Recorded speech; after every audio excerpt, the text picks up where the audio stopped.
शौर्याला ना 1.5 वर्ष कंप्लीट झालेत आणि त्याचं 1.5 वर्षाचं वॅक्सिन होतं ते त्याला देऊन आले. पण त्याला एवढा त्रास झाला, एवढे डोस दिले त्याला आतापर्यंत, पण त्याचा एवढा त्याला त्रास नाही झाला. पण ह्या डोसचा त्याला एवढा त्रास झाला आहे ना, बापरे, झोपतच नाही आहे तो. त्याला एकदम ताप आणि शिवरिंग होऊन येतं आहे. तर सकाळी मी पटकन सोयाबीनची भाजी आणि चपाती करून घेतली होती.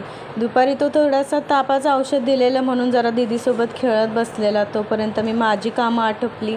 इथे बाहेरच दारात बसून पण मी कधी कधी कामं करते, कारण कधी जास्तच भांडी असली का उभं राहून नाही तेवढी घासायला कंटाळा येतो. तर मी भांडी वगैरे घासून घेतली पटापट, कारण शौर्य काहीच काम करू देत नव्हता. मग संध्याकाळी पण मी वरण भातच केला. त्याला पटकन झोपवलं. त्याला ताप आला होता, तापाचं औषध दिलं.